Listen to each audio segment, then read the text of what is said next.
헌법재판소가 윤석열 대통령에게 보낸 탄핵 심판 서류와 관련해 지난 20일부터 송달된 것으로 간주할 것이라고 밝혔습니다. 네, 첫 변론 준비 기일도 오는 27일에 그대로 진행을 하는데요. 취재기자 연결해서 자세한 내용 알아보겠습니다. 권준수 기자.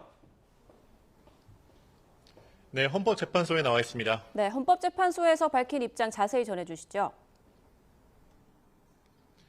네, 헌법재판소가 조금 전 오후 2시 브리핑에서 윤 대통령에게 보낸 탄핵 심판 관련 서류를 발송 송달한 것으로 간주한다고 설명했습니다.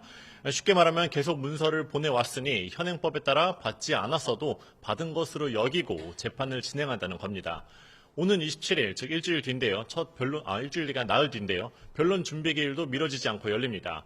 헌재는 지난 16일부터 직원을 보내거나 특송 우편 등을 통해 윤 대통령에게 탄핵 관련 서류를 보냈지만 여전히 수신하지 않았다고 밝혔습니다. 모두 수취인 부재나 경호처의 수취 거부로 전달이 무산됐는데 이에 헌재는 지난 19일에 우편으로 서류를 보냈고 20일에 대통령 관저에 도착했으니 이 서류를 두고 왔고 또 송달이 완료된 거로 보는 거라 설명했습니다.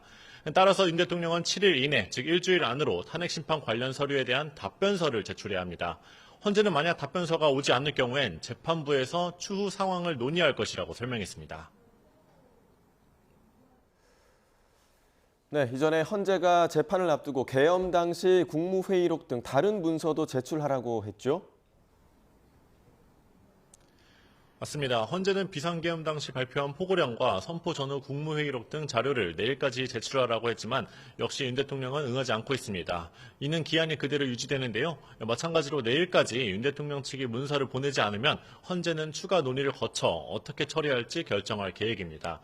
헌재가 심리한 대통령 탄핵 사건과 비교했을 때 송달 절차에서부터 어려움을 겪는 건 이번이 처음인데요. 윤 대통령의 잇따른 서류 거부가 탄핵 심판을 일부러 시작조차 하지 못하게 만드는 건 아니냐 이런 의구심도 커지고 있습니다. 지금까지 헌법재판소에서 YTN 권준수입니다.